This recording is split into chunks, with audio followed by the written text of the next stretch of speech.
Atitudes basilares, aquelas posturas que são necessárias.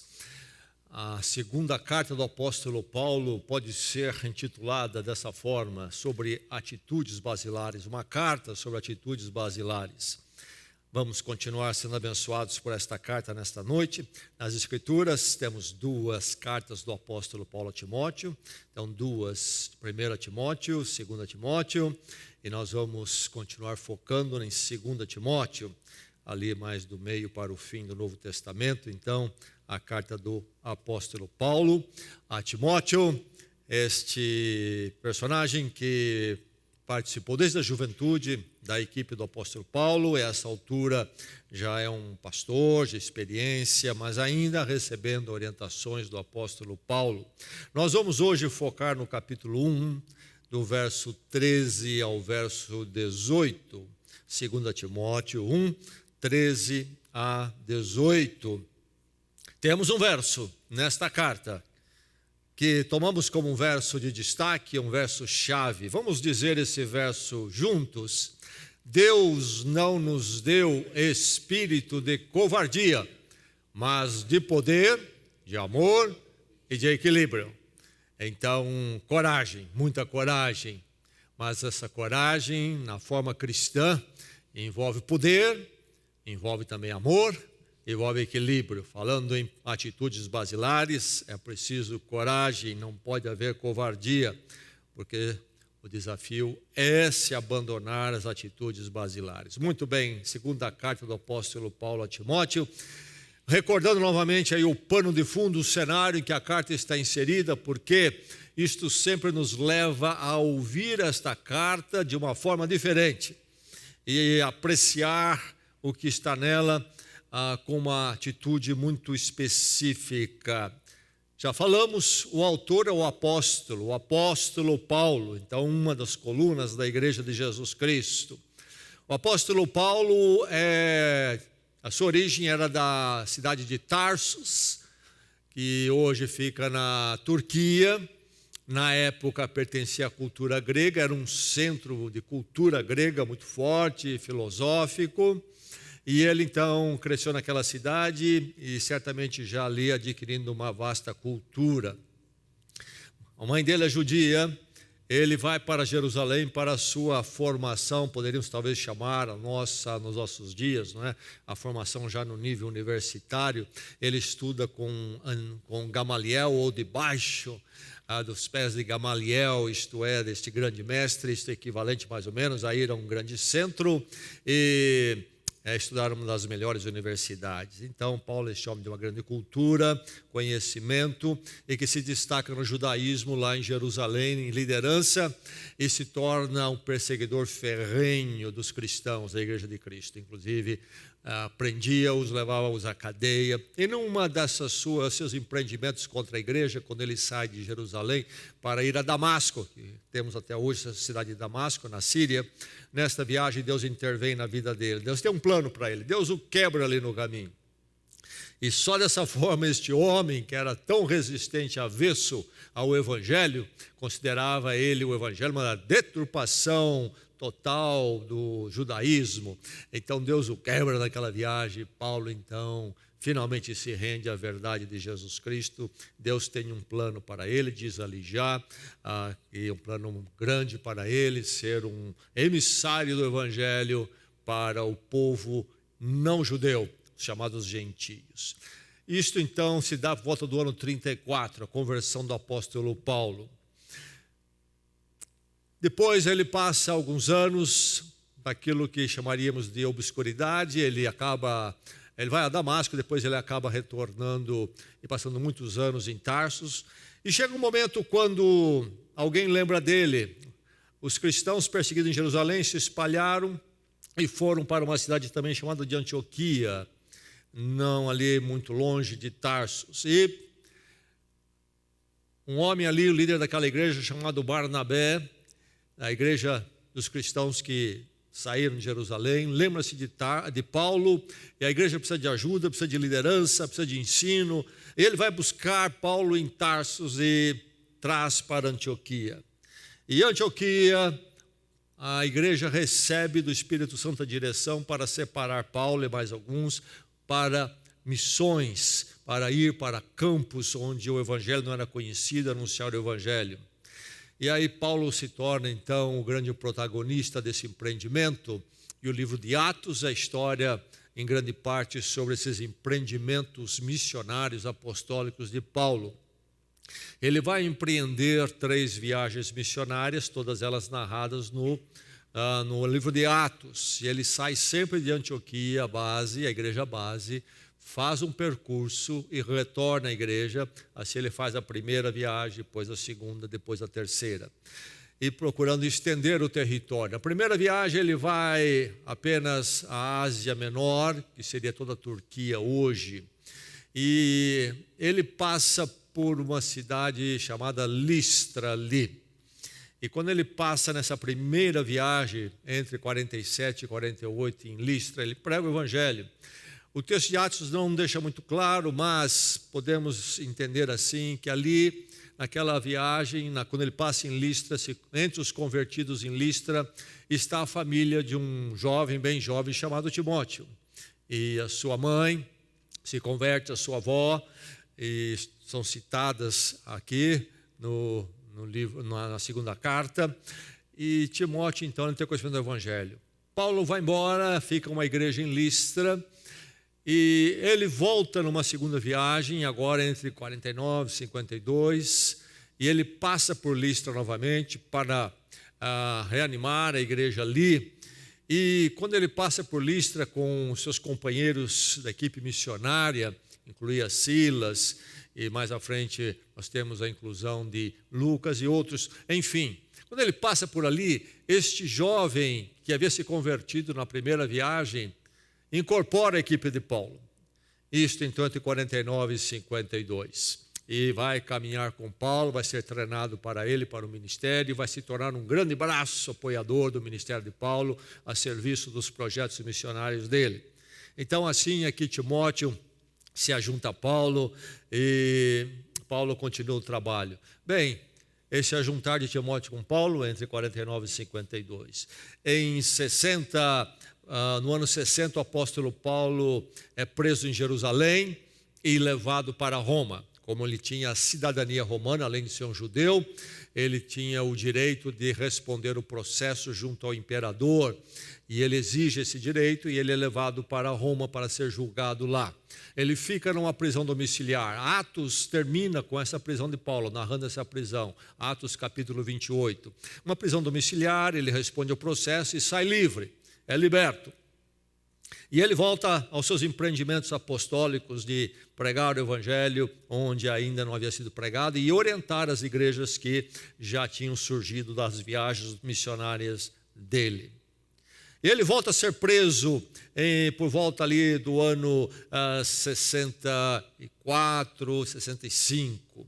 Só que desta vez a prisão é severa, não é domiciliar, ele é colocado numa cela, diz a história extra-bíblica, terrível, imunda, escura, lá em Roma, e ele é condenado à morte. Desta prisão ele não sai livre, ele é um prisioneiro debaixo do imperador Nero, e sabemos que ele morreu debaixo de Nero, ou do governo de Nero, e Nero se suicida no ano 68, depois de Cristo, e esta carta foi escrita por volta do ano de 67, a partir da prisão. Então, dessa prisão fétida, horrível, deprimente, condenado à morte, é que o apóstolo Paulo escreve esta carta ao seu discípulo Timóteo. Agora Timóteo, certamente, já não é mais um jovenzinho, já tem uma boa experiência. Quando jovem se juntou a Paulo por volta de 49, 50, agora estamos falando do ano 67. Paulo o havia enviado para cuidar, pastorear da igreja em Éfeso, o grande centro na época, ali na Ásia Menor.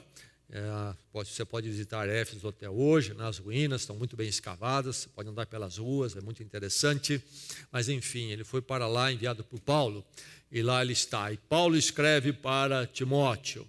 E nessa situação de últimos dias, aguardando a pena de execução, ele escreve a Timóteo sobre algumas atitudes basilares que Timóteo não pode deixar de ter na sua vida. Então, aquela palavra derradeira de exortação sobre Timóteo, é isto que é esta carta aqui. Então, vamos ler o nosso texto, 2 Timóteo, hoje, capítulo 1, começando com o verso 13. Mas, para entendermos melhor isso, precisamos começar com o verso 8 e ver aqui o que ele está focando. Primeiro, no verso 8, como um preâmbulo nosso aqui, uma entrada nossa nesta noite, diz assim: portanto, não se envergonhe, falando a Timóteo, o apóstolo diz para ele o quê? Não se envergonhe de testemunhar do Senhor, nem de mim, que sou prisioneiro dele, mas suporte comigo os meus sofrimentos pelo Evangelho, segundo o poder de Deus, que nos salvou e nos chamou com uma santa vocação, não em virtude das nossas obras, mas por causa da sua própria determinação e graça. Esta graça nos foi dada em Jesus Cristo desde os tempos eternos, sendo agora revelada pela manifestação de nosso Salvador, Jesus Cristo. Ele tornou inoperante a morte e trouxe à luz a vida e a imortalidade por meio do Evangelho. Deste Evangelho fui constituído pregador, apóstolo e mestre.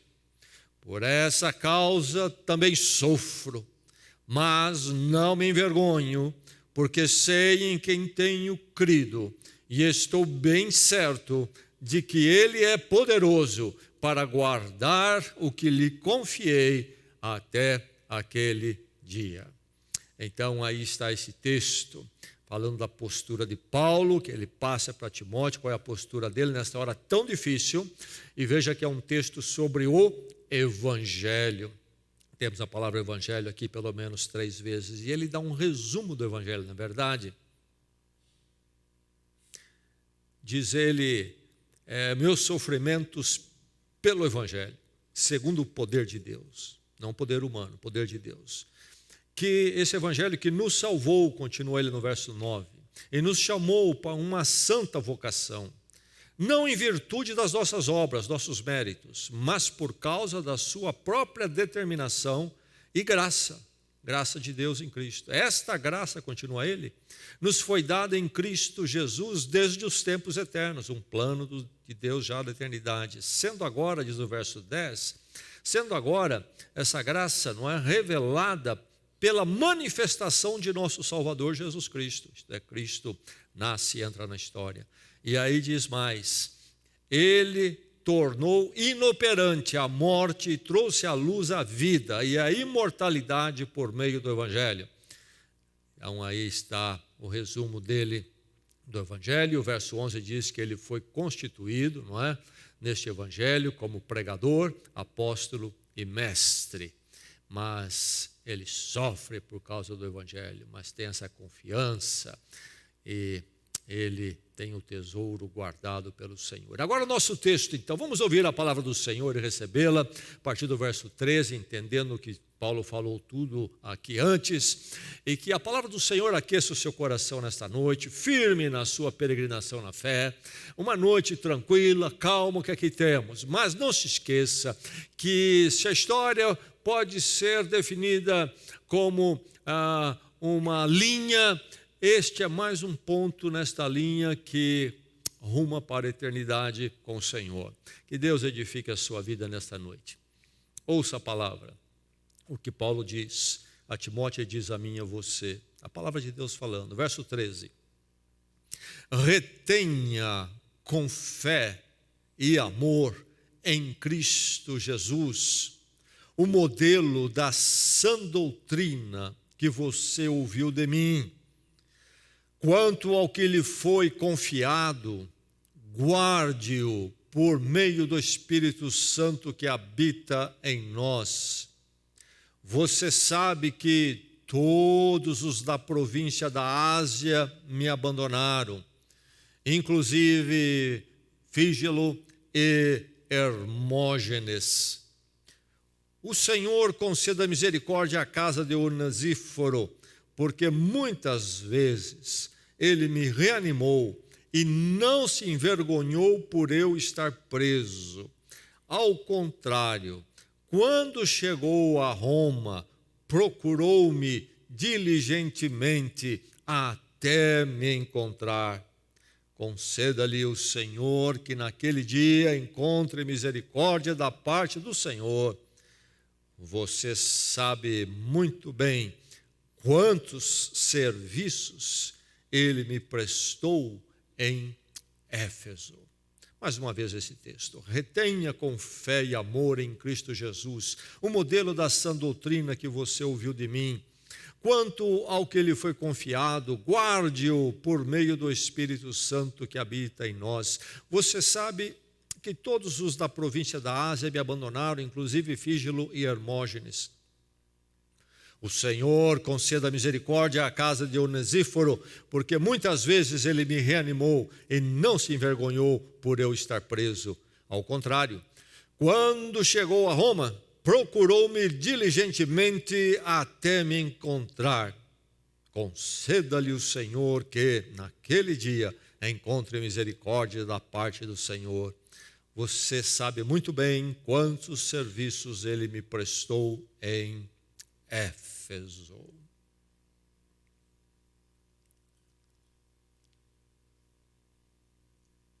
É-nos dito que o alimento vegetal, a partir do momento que ele é colhido, e o alimento animal, a partir do momento que o abate acontece, já entra ali um processo de deterioração. É preciso agir rápido e tomar os devidos cuidados. Nos tempos mais antigos, o ser humano precisou desenvolver métodos de conservação do alimento. E você e eu sabemos de alguns, talvez até já vimos, a necessidade desses métodos, porque os alimentos, quando começam a deteriorar, eles desenvolvem ali micro-organismos, insetos tomam conta, micro-organismos alojam naquele alimento. Quando começa a deteriorar, as enzimas chamadas endógenas que começam a brotar aí do próprio alimento em deterioração, e há alterações químicas, enfim, chega uma hora que não é possível se comer. Então os métodos de conservação surgiram. Métodos mais antigos envolviam a desidratação, se usa até hoje, refrigeração, quando era possível, não havia a geladeira, mas ambientes mais frescos poderiam ajudar. Havia o método da fermentação, para mim o pior método de conservação de alimento. Não aprecio, talvez algum e outro de alguma forma, mas toda vez que eu vejo que certas culturas fazem para conservar alimentos usando o processo de fermentação, eu tenho ali uma aversão àquilo ali, não acho nada interessante. Vi, por exemplo, um método que os esquimós usam, não é no Polo Norte, quando eles enterram o peixe ali até o ponto daquilo lá fermentar. Que coisa horrível. Mas, enfim, eles gostam, diz que é uma iguaria. É assim a cultura, não é? Suas variações. Mas, atualmente, nós, mais recentemente, temos métodos mais elegantes, talvez, não sei. Enlatar, grande forma de preservar alimentos, pasteurizar, congelar, com a chegada da geladeira, guardamos alimento muito tempo.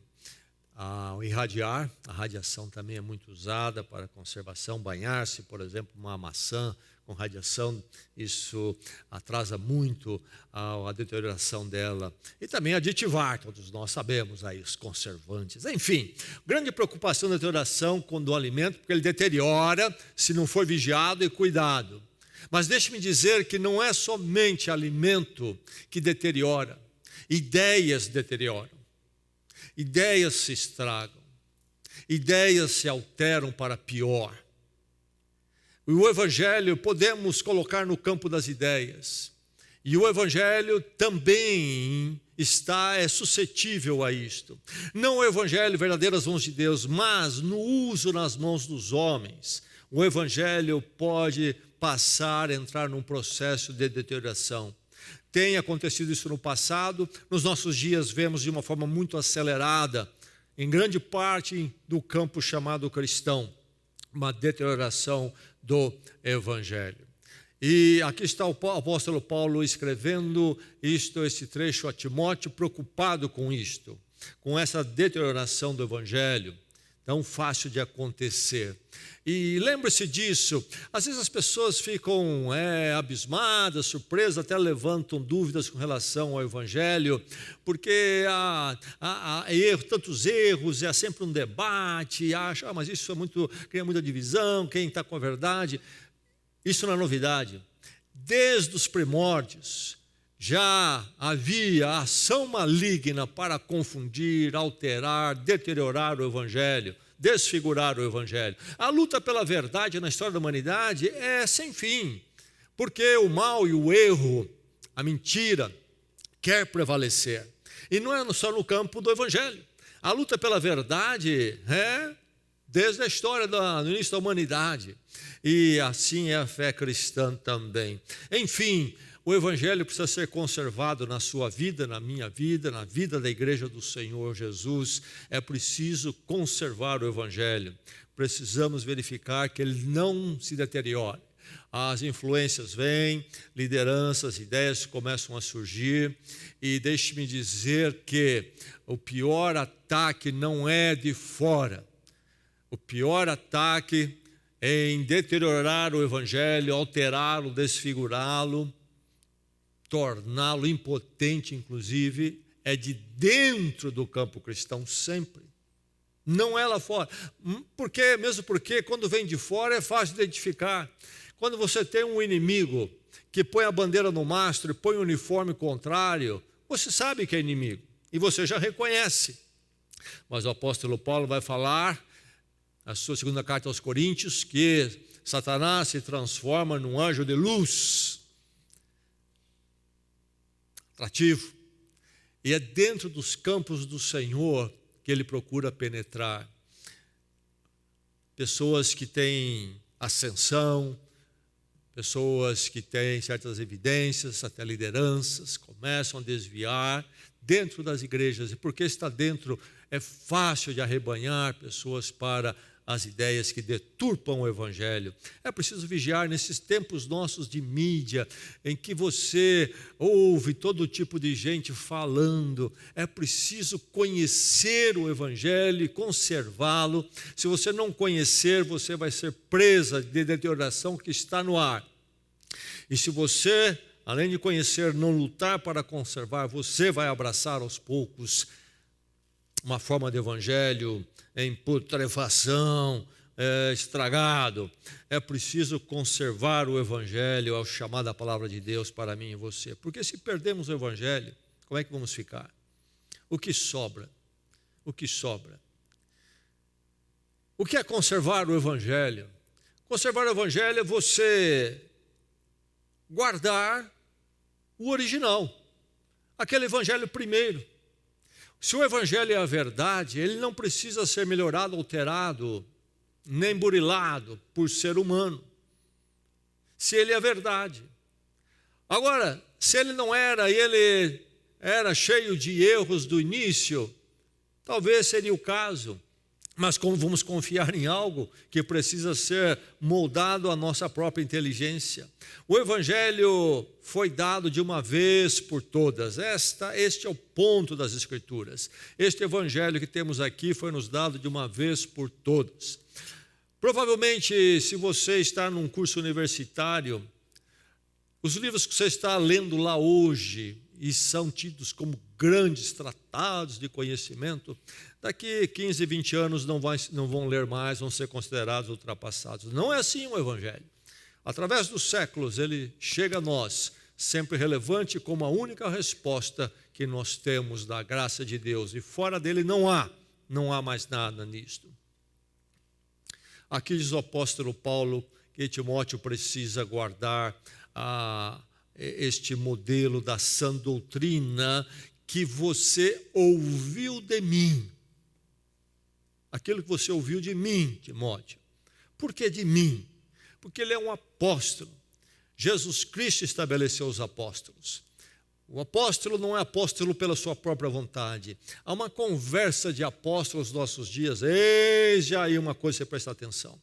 Um negócio de apóstolo por aí. Apóstolo para cá, apóstolo para lá. Não entre nisso. Não é bíblico. Não é bíblico. Nós tivemos o ministério apostólico, eles cumpriram, eles são a fundação da igreja, segundo o próprio apóstolo Paulo, e nós temos o ministério deles aqui, da igreja até hoje. O que é uma igreja apostólica? Uma igreja apostólica é uma igreja que é baseada no ensino apostólico. É isto. Não baseada num homem hoje em dia, numa mulher. Baseada nessas verdades originais. Por isso Paulo diz que você ouviu de mim, ele é um apóstolo. Ele é um desses credenciados pelo Senhor Jesus Cristo no corpo ali chamado 12, que tem a sua alteração, mas de forma figurada, simbólica, fala assim 12. Então, esses que são fundação da igreja. O apóstolo Paulo escreve uma outra carta às igrejas da região da Galácia, a carta aos Gálatas, e ele vai dizer aos Gálatas, porque lá na igreja de Gálatas começou a deteriorar, chegou gente ali que parecia ser cristão, confessava ser cristão, mas tinha certas ideias que contaminavam o evangelho, alteravam o evangelho. O apóstolo Paulo escreveu esta carta aos Gálatas para afirmá-los na verdade, para que eles viessem a repelir esse movimento dentro da igreja.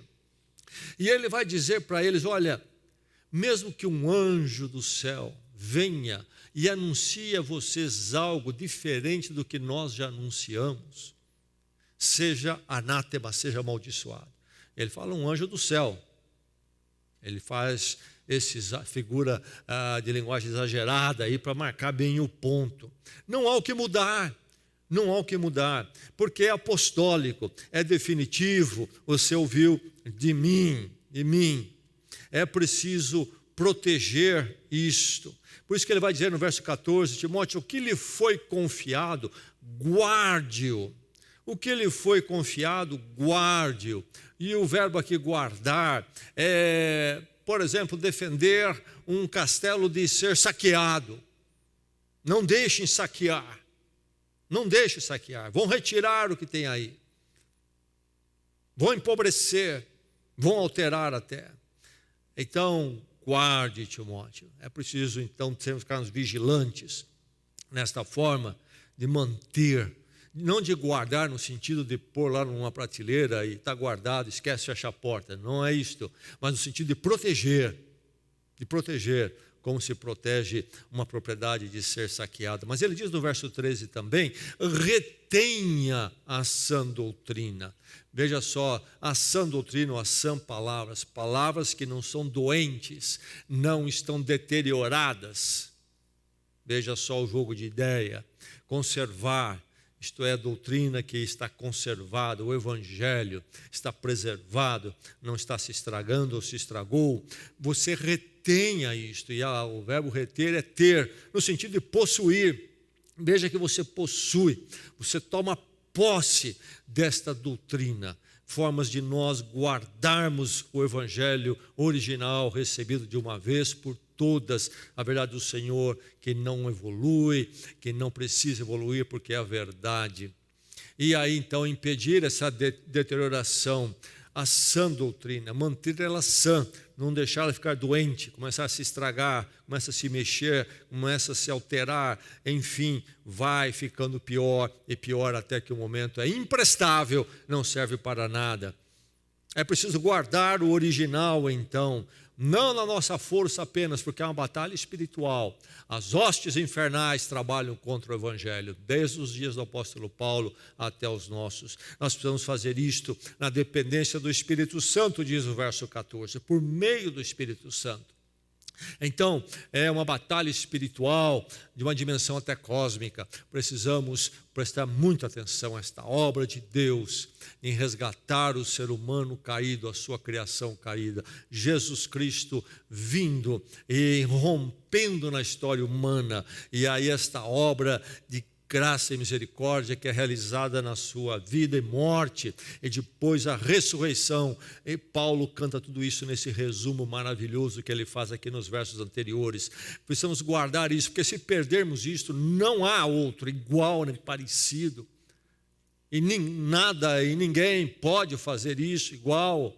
E nós vamos perder aquilo que há de mais precioso, a obra de Deus graciosa, eficiente, para a nossa condição, nossa miséria espiritual, moral, o reencontro com Deus possível, garantido através do Evangelho, o amor de Deus se movendo por nós e nos recebendo, mas cumprindo isso necessariamente em Jesus Cristo. Enfim, é preciso guardar o original. Guardar o original. Nenhum anjo do céu pode vir e dizer: olha, aquilo que vocês ouviram era muito bom, mas sabe, agora tem mais umas coisinhas. E Paulo diz lá em Gálatas, já citei aqui, que nem um anjo do céu, mas ele diz, mesmo se nós fizermos isso, e aí nós no plural, porque é ele e os outros apóstolos.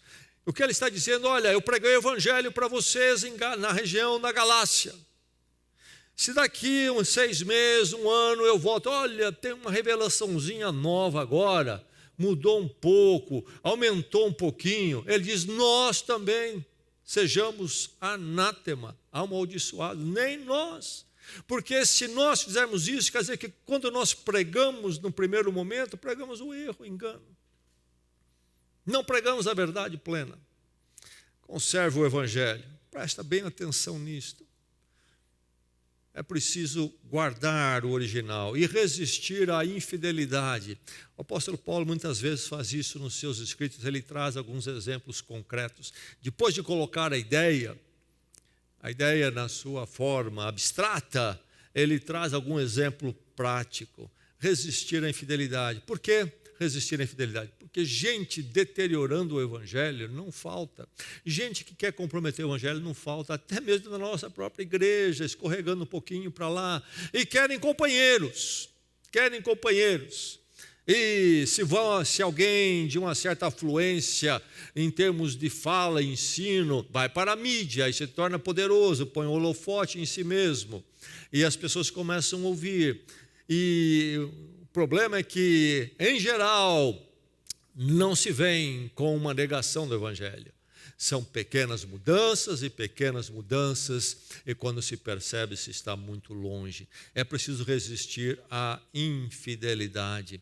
Essa palavra triste aqui do apóstolo Paulo, você sabe que todos da Ásia me abandonaram. A Ásia, que ele está falando da chamada Ásia Menor naqueles dias, já falamos, a região da Turquia, onde muitas igrejas foram estabelecidas nas diversas cidades. As 7 igrejas do livro do Apocalipse estavam todas nessa região e podem ser visitadas, uma parte delas até hoje, em escavações, algumas ainda permanecem até hoje. Enfim, Paulo faz uma figura aqui do exagero. Certamente não são todos, isso ele faz muitas vezes, mas é uma prática comum no campo literário, não é mesmo? O que quer dizer que muitos e muitos abandonaram. Na Ásia, as igrejas, abandonaram quem? O apóstolo Paulo. E é muito importante fazermos a correlação, quando ele fala em abandonar e não apoiá-lo, e abandonar o evangelho. Porque o apóstolo era o quê? Era o guardião do evangelho que Jesus Cristo apontou. E abandonavam Paulo por causa do evangelho e por causa das consequências do evangelho na vida dele. No caso, ele está preso, provavelmente. Chegou à Ásia a notícia que Paulo está preso em Roma e condenado à morte. Será que esse negócio aí realmente é algo que vale a pena? Será que é isso mesmo? Talvez seja, mas esse negócio está me intimidando, está dando medo. Ou, sabe, eu estou aqui meio envergonhado. O nosso grande pregador que passou aqui, nos deu o evangelho, está lá como um prisioneiro entre bandidos. E eu vou me identificar com ele. Então, confundindo Paulo e o evangelho, rejeita um e rejeita o outro também. E aí, então, há esse abandonar do evangelho diante do quadro todo que Paulo está vivendo. Enfim, a infidelidade vem. a influência da infidelidade de muitas formas chega até nós. Nós temos que conservar o Evangelho resistindo toda infidelidade. E ele chega a citar 2 aqui, não é mesmo? Cita 2 pelo nome. Esse escolher de 2 pelo nome indica que esses 2 tinham uma liderança nas igrejas ali. Por isso que eles se destacam.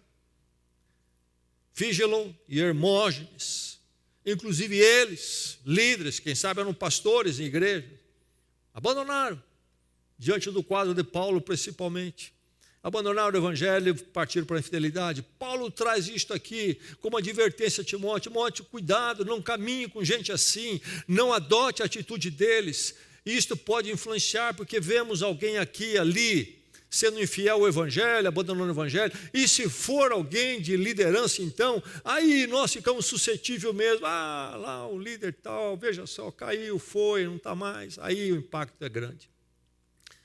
É preciso tomar muito cuidado, conservar o Evangelho. Nos nossos dias nós temos casos de pessoas de proeminência no campo evangélico que tomaram certos rumos que são tremendos em termos de infidelidade ao Evangelho.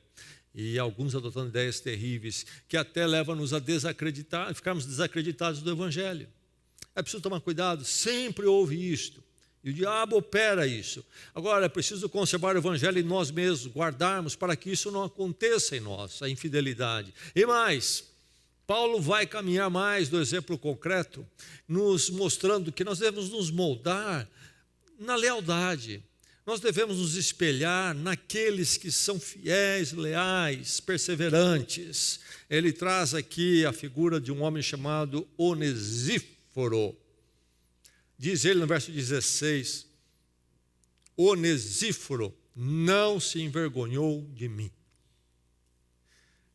Ele diz, no último verso que nós lemos, 13, que Onesíforo é de onde? De Éfeso, onde Timóteo está pastoreando a igreja. Onde fica Éfeso? Lá na Ásia Menor, na Turquia atual. Onde Paulo está preso? Em Roma, então que chamamos de Itália hoje. Onesíforo sai de Éfeso na viagem e vai a Roma. Como diz aqui, ele e os da sua casa, essa expressão da sua casa dá a entender que ele era um homem de certas posses. Possivelmente foi a Roma a negócios, mas ele, crente em Cristo Jesus, lá da igreja de Éfeso, quando chega em Roma, sabe que Paulo está preso, e entre os cristãos e na sociedade ele certamente havia muito comentário sobre a prisão de Paulo. Diz Paulo: não se envergonhe de mim. Lá está Paulo naquela prisão mal cheirosa, escura, acompanhado de uma porção de escória da sociedade, presos ali também, e ele vai lá. Ele não se envergonha de Paulo. Eu já fui a muitas cadeias e prisão, e já conversei com muitos presos. Em geral, quando se visita, é muito comum, a maior parte, não todos, mas a maior parte, ficar muito contente com a sua visita. Eles têm uma carência enorme ali. Por quê? Ninguém os visita. Eles são abandonados pela família, a maior parte. Não quero nem me identificar com esse sujeito, não quero ir lá, afinal de contas, ele também não merece, etc. Contei para vocês, eu creio aqui já recentemente, quando visitei uma vez um prisioneiro aqui na nossa cadeia, antes da reforma do programa de reeducação que foi instituída. Era um prédio bem abandonado, pequeno, e mato ali na porta, presos todos em celas complicadas, difíceis. Daí, a pedido, fui falar com um preso, me colocaram numa salinha feia ali com ele, eu conversando com ele, aidético, e ele tinha um pedido: pede para minha mãe vir me visitar. Prometi a ele que eu daria o recado. Saí e liguei para a mãe dele. Eu estive com seu filho, ele precisa visitar. De jeito nenhum, disse ela para mim. Lá eu não vou visitá-lo. Então, Onesíforo chega à capital, toma tempo e vai falar com Paulo. Não se envergonhou. Não se envergonhou do Evangelho, do preço do Evangelho, da perseguição do Evangelho. Paulo diz: eu sou prisioneiro do Senhor. Uma expressão que ele usa para dizer o quê? Estou preso aqui, sou preso do governo romano. mas estou aqui por causa do Evangelho, então sou preso, sou um prisioneiro do Evangelho. Onesíforo não se envergonhou do apóstolo do Evangelho de Jesus Cristo. Não se envergonhou do Evangelho, não se envergonhou do Evangelho. Este Onesíforo, então, é um molde da lealdade, da perseverança e da firmeza no Evangelho. É interessante verificar que ele apoia Paulo nessa adversidade toda. Paulo nessa adversidade, nesse momento tão difícil. Ele apoia Paulo, porque Paulo diz aqui no verso 16, ele me reanimou. Ele me reanimou. A visita de Onesíforo. Ele veio e me levantou. Aqui eu nesse abatimento, quem sabe, esse momento tão difícil. Gente fiel ao Evangelho, comprometida com o Evangelho, mesmo nas horas mais difíceis. Não estão atrás do Evangelho fácil, do Evangelho que faz cócegas, mas o Evangelho que neste mundo até paga um preço muito alto, porque o mundo não gosta, não aprecia o verdadeiro Evangelho. E é interessante ver a ação, o comportamento de Onesíforo, não é? Paulo diz no verso 16, falando em me reanimou, diz o quê? Muitas vezes ele me reanimou. Não foi uma vez só, uma vezinha, fiz uma visitinha para Paulo, tá bom, tchau, não volto mais. Não, muitas vezes. Mas diz o verso 17, ele procurou-me diligentemente. Veja aí esse advérbio, diligentemente. Imagina, chegou à capital, e eu quero falar com Paulo. Qual a cadeia que ele está? Se você for a Roma hoje, há um lugar lá que dizem que era a prisão de Paulo e de Pedro também. Até interessante, que a Igreja Católica fez questão de verificar que também foi de Pedro ali. Nós vemos que a Bíblia fala que Paulo foi preso ali, isso é muito claro. Não fala que lugar que foi, mas deram um jeito de colocar os dois na mesma cadeia. Enfim, você pode ir lá e visitar, descer lá embaixo, entrar nesse lugar onde dizem que Paulo ficou preso ali. Não sabemos com certeza, mas enfim, há esse lugar. O que acontece? Onesíforo chega em Roma, na capital, grande cidade, e ele quer visitar Paulo. Sei que Paulo está preso. Imagina alguém chegar em São Paulo e dizer, na cidade de São Paulo, cidade que recebe o nome em honra ao apóstolo Paulo. Você sabe que alguém está preso, um parente, vou visitar. E você diz, agora, qual cadeia e qual presídio que ele está? E você vai a um determinado departamento de governo para saber. E aí você ouve falar assim, olha, hoje o funcionário que cuida disso não está aí, volta amanhã. Aí você volta amanhã, aí ele está lá e fala, olha, não é aqui, é num outro departamento, lá naquele outro bairro, lá longe. Aí você vai lá. Você chega lá, olha, isso aqui fechou meia hora atrás, volta amanhã. E aí, enfim, você vai atrás. Finalmente, você pergunta, não localiza o prisioneiro, quem sabe, não é? Em qual presídio que ele está, em que cela, que hora que pode visitar, o que pedem para a gente entrar na cadeia. Enfim, procurou-me diligentemente. Onde é que Paulo está preso? Eu quero vê-lo. Foi de porta em porta, bateu onde tinha que bater, até que ele encontrou a cadeia onde Paulo estava, o presídio onde ele estava, a cela onde estava, e ele o visitou ali. Este é o homem comprometido com o Evangelho. Ele não faz isso por mera piedade, pena, comiseração por Paulo. Paulo traz aqui este exemplo logo depois de falar a Timóteo, não se envergonhe do Evangelho, porque ele quer mostrar que se há aqueles que cedem à tentação da infidelidade, há também aqueles que são leais, fique com eles. Meu irmão, minha irmã, isso vai ser força para você. E o Senhor provê na sua igreja aqueles que são leais ao Evangelho até o fim e perseverantes. Ajunte-se a esses e ande com esses. Será a forma de conservar o Evangelho vivo diante da humanidade para a glória de Deus e conservar ele vivo e puro na sua própria vida. Porque se você perder o Evangelho, você perdeu o que há de mais precioso. Para onde você irá se você perder o Evangelho? Para os seus méritos, para as suas obras, para as religiões fundadas por seres humanos, para os exercícios espirituais, místicos. Para onde você vai?